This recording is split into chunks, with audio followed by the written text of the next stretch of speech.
नमस्कार दोस्तों, आज के इस वीडियो सेशन में हम क्लास 12th टर्म 1 के लिए डिटर्मिनेंट का सेशन करने जा रहे हैं।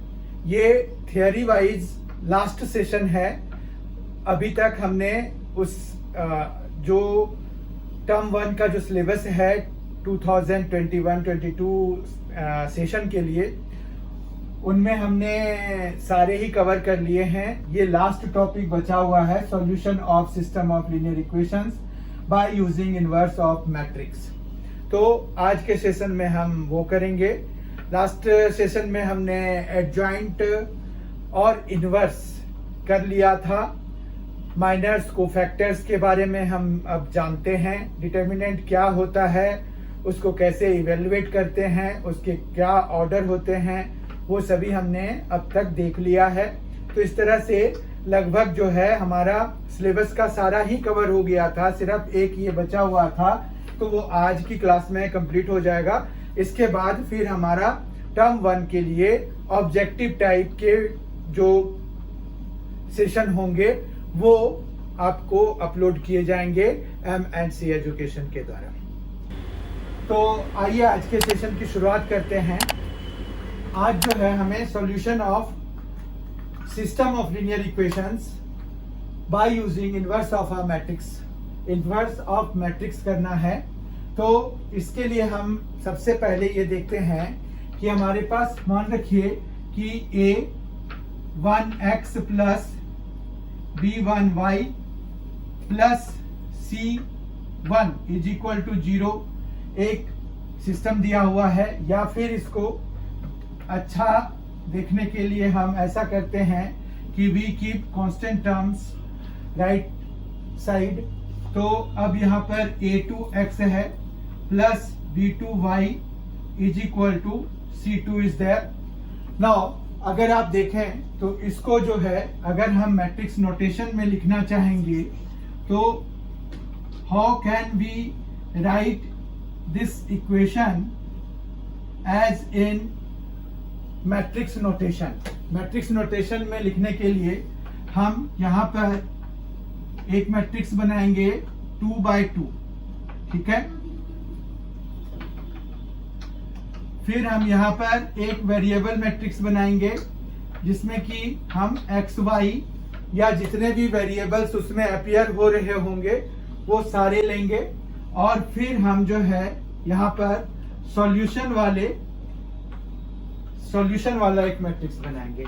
तो ये जो है मैट्रिक्स नोटेशन हो गया इसका, ठीक है। तो मैट्रिक्स नोटेशन में हम जो है इस तरह से इस सिस्टम ऑफ इक्वेशन को, जिसमें कि 2 वेरिएबल्स हैं, 2 इक्वेशंस हैं, वो हमें इस तरह से रिप्रेजेंट हो गया।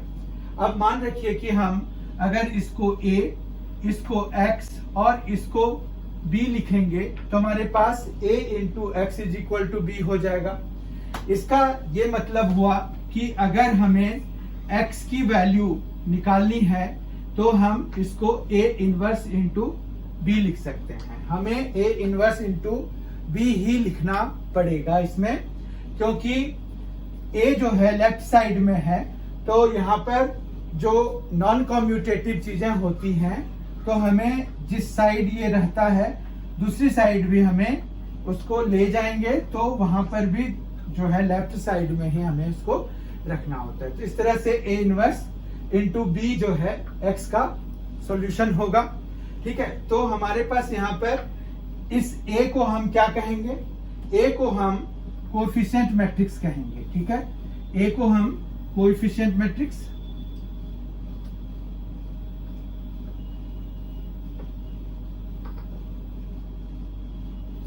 x को हम वेरिएबल मैट्रिक्स कहेंगे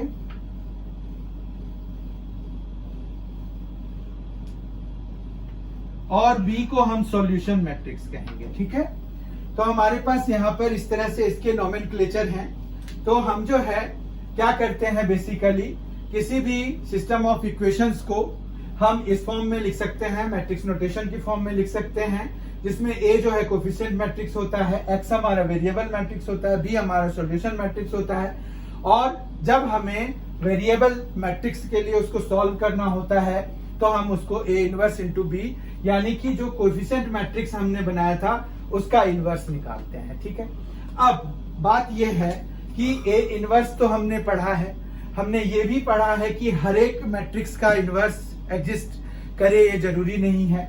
तो अब A इनवर्स एग्जिस्ट करेगा या नहीं करेगा, उस पर इस सिस्टम ऑफ इक्वेशंस का सॉल्यूशन डिपेंड करेगा। ठीक है, तो हम उस कंडीशन को देख लेते हैं जिसके बेसिस पर हम डिसाइड करते हैं कि जो हमें सिस्टम ऑफ इक्वेशंस दिए हुए हैं, अगर हम उसको मैट्रिक्स नोटेशन में लिखेंगे तो हमें क्या कंडीशन सेटिस्फाई करना चाहिए, होना चाहिए, जिससे कि उस सिस्टम ऑफ इक्वेशंस का सॉल्यूशन हमें मिलेगा।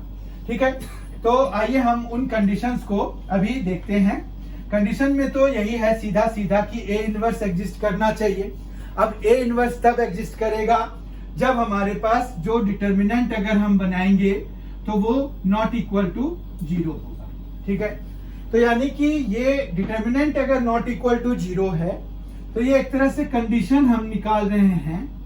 ठीक है, कंडीशन निकाल रहे हैं कि सॉल्यूशन उसका होगा कि नहीं होगा। Determinant A not equal to 0, तो इसका मतलब है कि सिस्टम जो है हैज यूनिक सॉल्यूशन। ठीक है, यूनिक सॉल्यूशन हो जाएगा अगर डिटर्मिनेंट नॉट इक्वल टू 0 होगा। क्यों होगा? तो डिटर्मिनेंट अगर नॉट इक्वल टू 0 है तो A इनवर्स एग्जिस्ट करेगा। A इनवर्स एग्जिस्ट करेगा यानी कि हमें यहां पर आराम से उसको हम B मैट्रिक्स मतलब सॉल्यूशन मैट्रिक्स से मल्टीप्लाई करके आंसर निकाल लेंगे। हम x की वैल्यू, y की वैल्यू, z की वैल्यू, जो भी वेरिएबल्स उसमें होंगे। बेसिकली हमें 3 वेरिएबल्स तक ही अपने आप को कन्फाइंड रखना है। तो इनफैक्ट हमारे पास 2 आएंगे, या तो लीनियर इक्वेशंस इन 2 वेरिएबल्स वाले आएंगे या फिर लीनियर इक्वेशंस इन 3 वेरिएबल्स। इससे ज्यादा हमें नहीं जाना है। तो यहाँ पर बस यही है, सिस्टम ऑफ इक्वेशंस जो है उसके यूनिक सॉल्यूशन होंगे अगर डिटर्मिनेंट नॉट इक्वल टू 0 हो गया। अब दूसरे केस पे भी विचार कर लेते हैं। यहां पर यह है कि अगर हमारे पास डिटर्मिनेंट A 0 हो गया तब क्या होगा। तो यहां पर कंडीशंस हम ले लेते हैं कि एक कंडीशन तो ये हो गया जिसमें कि system will have unique solution. अब यहां पर जब डिटर्मिनेंट A 0 के बराबर हो जाता है तो हमारे पास 2 बातें निकल के सामने आती हैं। एक है कि हम फिर यहां पर निकालते हैं एडजॉइंट A निकालते हैं। ठीक है, एडजॉइंट A और उसको हम B से मल्टीप्लाई कराते हैं। अगर वो नॉट इक्वल टू 0 है तब सिस्टम को हम कह देंगे इनकंसिस्टेंट, यानी कि उसमें जो है सॉल्यूशन नहीं हो पाएगा। और अगर हमारे पास एडजॉइंट A इंटू B निकाला हमने और वो भी 0 के बराबर आ गया, तो अब यहां पर फिर से 2 बातें आ जाती हैं कि द सिस्टम मे और may not have unique solution और सॉल्यूशन। ठीक है, मतलब यहां पर जो है इनफाइनाइटली मेनी सॉल्यूशन भी हो सकता है या नो सॉल्यूशन हो सकता है। तो यहां से 2 केसेस निकल रहे हैं कि या तो इनफाइनाइटली मेनी सॉल्यूशंस हो जाएंगे और नहीं तो एक और केस ये हो जाएगा कि नो सॉल्यूशन भी हो सकता है। ठीक है, तो ये 2 केसेस यहां से बाहर निकल रहे हैं। तो इस तरह से ये जो है कंडीशंस फॉर कंसिस्टेंसी हो गया, मतलब कि सिस्टम को सॉल्यूशन है कि नहीं है। अगर किसी सिस्टम का सॉल्यूशन होता है तो हम उसको क्या कहते हैं कि भाई सिस्टम जो है वो कंसिस्टेंट है। तो कंसिस्टेंट सिस्टम का मतलब हो गया कि उसका सॉल्यूशन है। अब यहां पर नो सॉल्यूशन, तो इसका मतलब हो गया कि इनकंसिस्टेंट है। ठीक है, इनकंसिस्टेंट हो गया। अब यहां पर इनफिनिटली मेनी सॉल्यूशन भी हमारा ये कंसिस्टेंसी का ही कंडीशन हो गया, और नो सॉल्यूशन अभी हमने देखा कि इनकंसिस्टेंट हो गया। तो ये कंडीशन के बेसिस पर आपको एमसीक्यूज में पूछे जा सकते हैं। बिसाइड्स की 2x2 वाला जो है, मतलब वेरिएबल्स 2 होंगे, इक्वेशंस 2 होंगे, लीनियर इक्वेशंस इन 2 वेरिएबल्स के लिए भी आपको पूछ सकते हैं, पूरा फुल फ्लेजेड क्वेश्चन पूछ सकते हैं कि भाई इसका सॉल्यूशन क्या है। ठीक है, तो वो तो अगर आपको एमसीक्यू में पूछते हैं तो उसका कई बारी शॉर्टकट भी है कि आप डायरेक्टली वैल्यूज डाल के चेक कर सकते हैं, अगर सेटिस्फाई हो रहा है तो भी, नहीं तो फिर आप पूरा बना करके भी देख सकते हैं। और 2/2 के लिए हमारे पास इनवर्स निकालने का शॉर्टकट मेथड भी होता है, तो वी कैन इजीली गेट, तो हम जो है वहां पर से एमसीक्यू बन सकता है। यहाँ पर भी हमारे पास के की वैल्यू वगैरह निकालने के लिए कह सकते हैं, जिससे कि सिस्टम हैज यूनिक सॉल्यूशन या कंसिस्टेंट, इस तरह से चीजें वो पूछ सकते हैं। ठीक है, तो हमारे पास हमने कंसिस्टेंट सिस्टम और ये सब डिस्कस कर लिया। अब हम एक एग्जांपल लेके उसको सॉल्व करने का प्रयास करते हैं कि मान रखिए हमें सिस्टम ऑफ इक्वेशंस दिया हुआ है और हम उसको सॉल्व करेंगे by using inverse of matrix. तो वो कैसे करते हैं एक बारी वो हम देख लेते हैं। ठीक है, तो लेट अस स्टार्ट विद 2/2। तो 2/2 से हम शुरू करते हैं। Let us take a system of equations, system of linear equations as x plus 2y is equal to 3, 2x minus y is equal to 1। ठीक है, हमने एक system of linear equations in 2 variables लिया। यहाँ पर 2 इक्वेशंस हैं, इनको अगर हम मैट्रिक्स नोटेशन में लिखेंगे तो मैट्रिक्स नोटेशन इसका क्या होगा? मैट्रिक्स नोटेशन होगा इसका 1 2 2 माइनस 1, ये आएगा एक्स वाई, और यहां पर आएगा 3 माइनस 1, 3 और 1 आएगा। ठीक है, अब जो है अगर हमें एक्स वाई निकालना है तो हम इस वाले मैट्रिक्स को यहां छोड़ देंगे, इसको उधर ले जाएंगे तो ये बन जाएगा 1 2 2 माइनस 1 का इनवर्स, और ये आ जाएगा 3 1।